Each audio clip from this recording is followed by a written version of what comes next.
So today I'm going to talk about my current understanding of spontaneity. And this goes back to being in Washington, D.C. and watching His Holiness teach. And it was just so wonderful and so joyful watching him every day. Where we were sitting was quite close. And then there were these huge screens where we could see his face very clearly. And it felt like a very intimate connection with him. And he was speaking in English much more than I'd ever heard him teach before. So it was really wonderful, and it was just a marvelous experience. And so every day I would see him be spontaneous. And I would think, how can a person cultivate this? And my understanding of spontaneity in the past has been always virtuous, always positive. But then as I thought more about it and my own spontaneity in the past, other words are more appropriate, like stupid and dangerous. Thank you, Ken. It was so kind of you to notice I was cold. So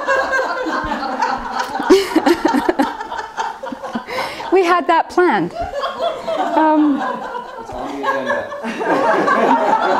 If that wasn't planned, I would have said, Ken, you've just ruined my BBC talk. How could you do this? You know, the whole world. Anyway, so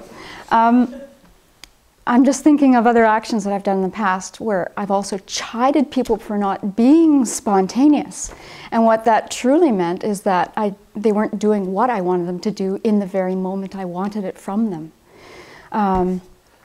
And so in looking at His Holiness again, I saw him laughing at himself and not taking himself seriously.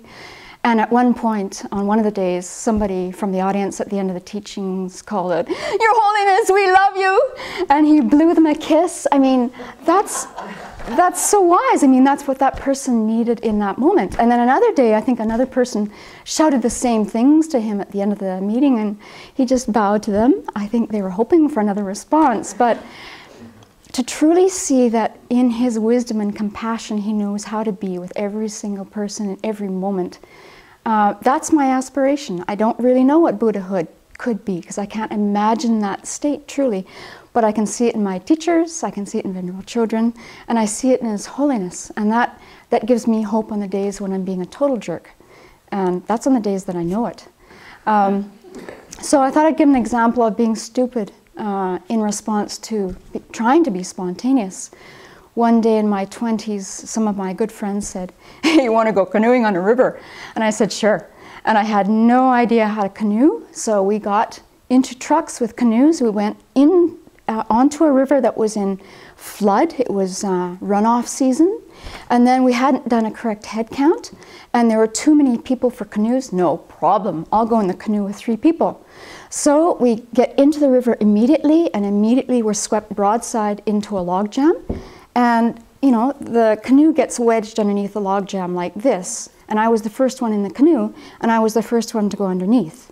And through some miraculous situation, I guess karma ripened, I climbed out on the log jam.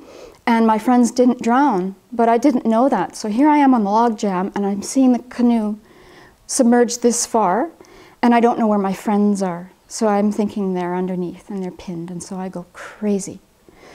So after a few minutes, I see they're over on the shore. And then I had to get from the log jam to the shore.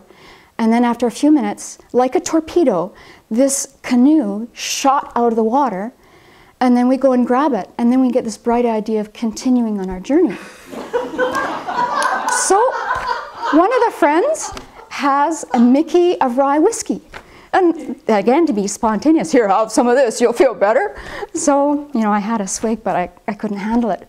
But as we continued on our journey, I didn't know my friend who's behind me, because of course there's 3 people in the canoe, starts drinking this whole thing of whiskey because she felt the accident was her fault, because she was supposed to be in the back steering.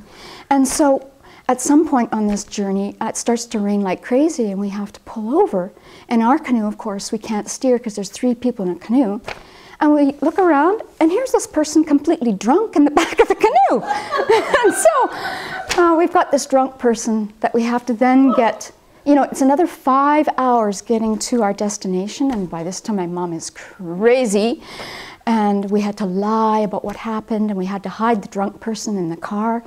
And So, you know, spontaneity is both positive and negative. And spontaneity is the reason why we've got people in prison. And spontaneity is the reason why friendships end. Really, it's the negative spontaneity. And so recently this topic again came up in a talk that Venerable was giving, and Venerable Tarpa asked about, you know, is there such a thing or something along this line? And Venerable Children very wisely responded that, you know, between the impulse and the action, we have to cultivate, you know, some time and get some wisdom going. And so, you know, previously, apparently that takes 59 milliseconds. That's apparently a very short amount of time.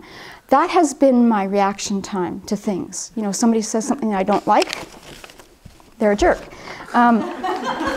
They're not respecting me. So I've got a huge amount of work to do, I don't know about you, about cultivating that period of time where I'm going to be wise and calm and respond in a way that's humble and kind and wise and benefiting the other person.